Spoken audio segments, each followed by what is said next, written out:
Bonjour, bonjour et bienvenue sur le plateau de Bâti Journal TV. Nous sommes toujours à Nancy, Forum International Bois Construction 2024. Et avec mon invité, nous allons parler réglementation nationale, incendie et construction bois. Paul Jarquin, bonjour. Bonjour. Paul, vous êtes le président de REI et vous êtes aussi le président de FIBOIS France. Et à ce double titre, vous allez nous parler de la réglementation, de ce qui est en train de se mettre en place ou pas, et de nous dire un petit peu où on en est aujourd'hui. Avant, REI, en deux mots, qu'est-ce que c'est? Donc REI Habitat, on est un promoteur immobilier spécialisé depuis un peu plus d'une quinzaine d'années maintenant dans la construction bois, d'immeubles en bois et maintenant en bois de France. Et FIBOIS France? Et FIBOIS France, c'est le réseau qui regroupe l'ensemble des interprofessions régionales de la filière forêt-bois. Donc on a 12 FIBOIS régionaux qui se regroupent dans FIBOIS France. Voilà, et à ce double titre, je vais vous demander de me faire un petit point sur la réglementation nationale incendie qui est en train de se mettre en place et surtout ce que vous, filière bois, ce que vous voulez défendre en fait. Parce que apparemment les choses ne se passent pas aussi bien qu'on le souhaiterait. Dites-moi tout. On dit qu'elle est en train de se mettre en place, mais on se voit assez fréquemment dernièrement à Eurobois il y a quelques mois. On est maintenant sur un sujet qui, on va dire, dont l'origine est la doctrine des pompiers de Paris en 2021. Donc on se dit qu'elle se met en place, mais ça fait maintenant bientôt 3 ans qu'on travaille sur le dossier. Quand je dis on, c'est les ministères, le gouvernement, les experts et notamment la filière bois dans son ensemble. Aujourd'hui, je pense que le point d'étape qu'on peut faire, c'est faut rentrer en fait dans un récit culturel de ce qui est en train de se passer sur ce dossier-là. On est vraiment dans un moment où je pense que on sait qu'on est dans le pays du béton. Hein. La France, historiquement est dans le pays du béton, culturellement, on construit en béton. Depuis l'après-guerre. Aujourd'hui, il y a une dynamique européenne qui est en train de se créer, avec d'ailleurs des pays qui sont leaders sur le sujet, sur la décarbonation de l'économie, la mobilisation du bois dans la construction. On était donc hier au forum, il y avait la présentation de Carbone 4, du secrétariat général de la planification écologique. Et qui sont venus sur ce plateau nous présenter le travail qui a été réalisé avec la filière et Carbone 4. Qui viennent donc consolider un consensus scientifique déjà existant. Il faut construire en bois, il faut mobiliser du stockage long terme du matériau bois dans la construction et la réhabilitation pour atteindre les objectifs de la décarbonation, de la neutralité carbone, avec des seuils 2030-2050, mais une accélération soutenue de la construction bois et de la mobilisation de notre biomasse. Bon, ça c'est le premier point. Donc, d'une certaine façon, comme le font d'autres pays européens, où on va dire il y a des pays européens qui sont en avance, on doit migrer ou passer vers une dépendance des énergies fossiles, donc du béton dans la construction, vers plus de dépendance de notre biomasse et donc opérer ce changement culturel. Il y a un changement culturel à opérer parce que de toute façon, on a besoin d'être plus bas carbone et la construction bois, même quand elle est mariée parfois avec du béton, et j'ai vu un exemple REI tout à l'heure avec un architecte, j'ai plus l'exemple, c'est à Paris. Le Wikivillage, ça va être avec Thomas Drisky du DVDD. Et on voit bien le meilleur matériau au meilleur endroit, mais il y a beaucoup de bois, donc important de décarboner. Donc pour décarboner, il faut du bois. Le bois, ça brûle, mais les autres matériaux brûlent aussi, d'une certaine manière. Oui, alors c'est vrai que quand on parle de rédiger une réglementation incendie nationale qui va engager la dernière date des années 80 sur plusieurs décennies, peut-être l'ensemble des acteurs de la construction et de la réhabilitation de bâtiments, c'est quelque chose de très important. Donc c'est vrai qu'on a échangé, hier j'ai fait un post sur les réseaux sociaux, et il y avait une réflexion de se dire, en fait, quels sont les enjeux? De quoi on parle quand on se dit il faut rédiger, vous parliez tout de suite, le bois ça brûle. La première question, c'est est-ce que les immeubles en bois sont stables en cas d'incendie? Il y a des règles claires qui sont maintenant régies à l'échelle, dans chaque pays, mais à l'échelle internationale. Quand on a un incendie, on veut que les pompiers puissent intervenir. Et donc, en fonction des types de bâtiments, on va avoir besoin d'avoir une stabilité au feu pour que les gens puissent évacuer, que les pompiers puissent intervenir. Là-dessus, On a des eurocodes, hein, donc je ne sais pas si vous avez déjà reçu Andrea Frangi ou des représentants des eurocodes. Oui, j'ai déjà reçu. Voilà. Ah, j'avoue que je ne suis pas ingénieur, hein, je suis juste journaliste. Moi non plus, mais c'est pour ça que c'est peut-être intéressant des fois que le débat de prendre une hauteur, j'ai envie de dire. Et donc au niveau de ces eurocodes, c'est un corpus scientifique très large. D'ailleurs, il est en train d'être en finalisation de révision. Et là-dessus, comme j'ai envie de dire sur l'étude carbone 4, sur les questions de mobilisation du bois, est-ce qu'on sait dimensionner des structures bois pour être stable au feu? La réponse est oui. D'accord, donc aujourd'hui on sait faire. Donc ça, il n'y a pas de souci, on a des eurocodes, on a tout le corpus réglementaire pour le faire.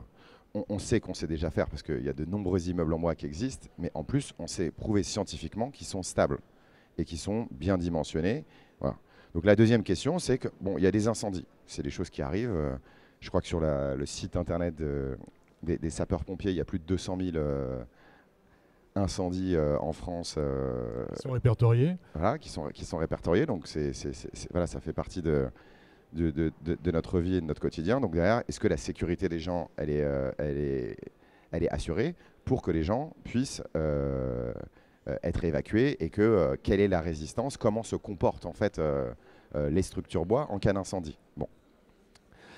C'est là-dessus où j'ai l'impression aujourd'hui, encore une fois c'est intéressant, nous ne sommes ni ingénieurs ni des experts sur les eurocodes, c'est là-dessus où aujourd'hui on est en train de voir des solutions qui sont trouvées, qui ne sont pas uniformes dans chaque pays, que ce soit européen ou anglo-saxon. Les Suisses, eux, jusqu'à 7 étages, pas d'encapsulage, il n'y a pas de problème, nous le bois apparent, structurel.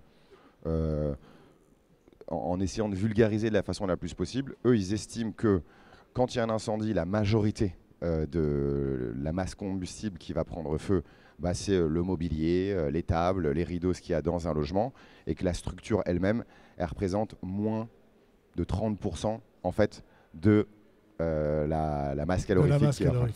Donc à partir de là, ils disent le fait que le bois structurel soit apparent n'est pas un problème en soi. Donc ça, c'est je dirais la cohérence intellectuelle, ou en tout cas le raisonnement qui a été construit pour dire jusqu'à ce niveau, nous, on n'a pas de problème. On n'a pas de problème avec le bois. Voilà. Les Américains aussi, aujourd'hui, on en parlera peut-être à la fin, mais avec des solutions en sprinkler, ils arrivent jusqu'à 12 niveaux. Voilà.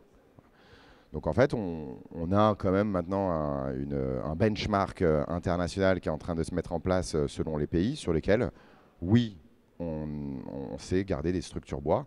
En CLT, en lamellé-collé, en lami-bois, on ne va pas faire, mais avec du produit d'ingénierie bois qui nous permet d'avoir du bois apparent. On peut avoir du bois apparent. L'idée, c'est de garder le bois apparent et de ne pas cacher le bois derrière un encapsulage qui, lui, a un problème, c'est-à-dire qu'on rajoute du carbone à chaque fois qu'on encapsule. Alors, pourquoi on veut du bois?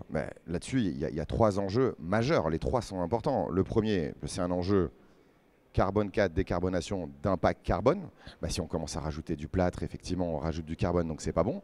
Voilà. Et on a beaucoup parlé de frugalité ici aussi aujourd'hui. Voilà. Bon, Philippe, faut qu'on fasse mieux avec moins. Pour faire mieux avec moins de carbone. Et après, justement, on va parler pourquoi c'est mieux.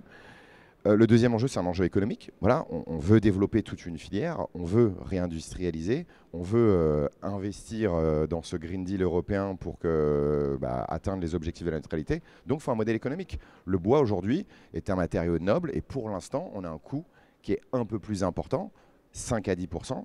Donc, si on vient rajouter à ça des surcoûts liés à l'encapsulage, on est dans l'étude d'impact, ça n'a pas de sens. Et le troisième élément qu'il faut toujours redire, et ça va le faire mieux avec moins, c'est les questions de biophilie. Aujourd'hui, on sait que vivre dans les logements avec du bois apparent, ça a des bénéfices importants sur la santé. Donc, tous ces éléments-là, en fait, sont des éléments qui disent il faut qu'on arrive en France, comme les autres pays européens ou anglo-saxons, à garder le bois apparent à l'intérieur. Point. Voilà. On en est où aujourd'hui, très concrètement? On arrive un peu au terme de notre échange. Okay. Donc, je voulais savoir où on en est et comment vous allez vous battre pour avoir du bois à l'intérieur. Alors, effectivement, quand tu dis vous allez vous battre, on en est. J'ai compris que c'était compliqué. Ce qui est compliqué, c'est que je crois que hier, vous receviez les gens du CERIB. Aujourd'hui, dans les bases scientifiques sur lesquelles on est en train de travailler, et notamment le CSTB qui a émis un rapport récent, et on revient à la doctrine de 2021, il y a de nombreux essais, il y a de nombreuses données scientifiques qui viennent du CERIB. Le CERIB, c'est un organisme reconnu de l'État, mais le B du CERIB, c'est le béton. Et aujourd'hui, quand on regarde le conseil d'administration et les administrateurs du CERIB, ce sont exclusivement des industriels du béton. Et donc, en fait, aujourd'hui, ces essais qui sont mis en avant, quand on parle avec les laboratoires suisses, il y a une visite qui a eu lieu en novembre, notamment reçue par le professeur Andrea Frangi, qui est donc le président des Eurocode Feu. On nous dit, mais en fait, ces essais sont hors cadre, hors cas d'études réelles. On dimensionne des murs avec des fenêtres qui sont trop petites, on dimensionne des poteaux qui, en fait, structurellement, ne tiendraient même pas un immeuble. Et aujourd'hui, c'est ce genre d'essais qui sont envoyés aux pompiers. Et donc, en fait, c'est vraiment du vrai lobbying qui est en train d'être réalisé par la filière béton pour faire en sorte qu'en France, on ne puisse pas avoir du bois apparent.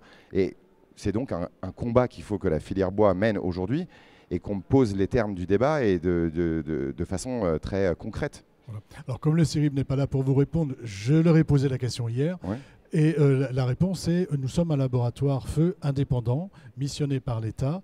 Alors, on n'est pas complètement indépendant du CERIB, mais c'est quand même un laboratoire feu indépendant qui fait les missions pour lesquelles il est missionné. Mais je vous invite à aller les voir.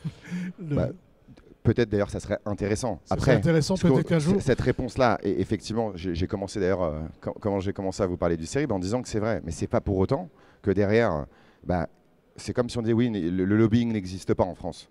Non, c'est la réalité aujourd'hui, c'est que les essais qui vont à l'encontre des Eurocodes ou la critique, dans certains cas des Eurocodes, sont réalisés exclusivement par le CERIB, pas par les autres laboratoires. Effectis, le CSTB. Et à chaque fois qu'on a voulu avancer depuis 3 ans, le point de blocage, il a été par des essais et par un corpus qui vient du CERIB. Donc à un moment donné, comme on arrive sur la fin, nous, le message que je veux passer, c'est qu'en fait, on lâchera rien, et tout le monde le sait. Quand je dis on lâche rien, c'est la filière bois, que ce soit ses organisations professionnelles et sa structure, ou bien sûr l'ensemble des entreprises comme la mienne, bureaux d'études, architectes. Il y a des architectes qui disent « mais c'est notre métier qui est remis en cause, on ne pourra plus travailler ». Donc en fait, tant qu'on n'y arrivera pas, et tant qu'à un moment donné, on ne va pas se remettre à l'échelle européenne, voir ce que les autres pays font en disant, et ça devient un sujet politique maintenant, c'est à Matignon, au ministère de tutelle, de dire on arrête maintenant de rigoler, il faut accélérer sur la décarbonation. Dans le cadre du SGPE, hier, il le présentait bien, et atterrir sur une réglementation incendie convenable, c'est un objectif clair et défini. Et donc, il faut qu'on y arrive dans des délais courts maintenant, parce que ça met en danger toute une profession. Ça met en danger la filière et la décarbonation des activités du bâtiment, de la construction. Et on redemande une cohérence des politiques publiques de l'État entre la décarbonation.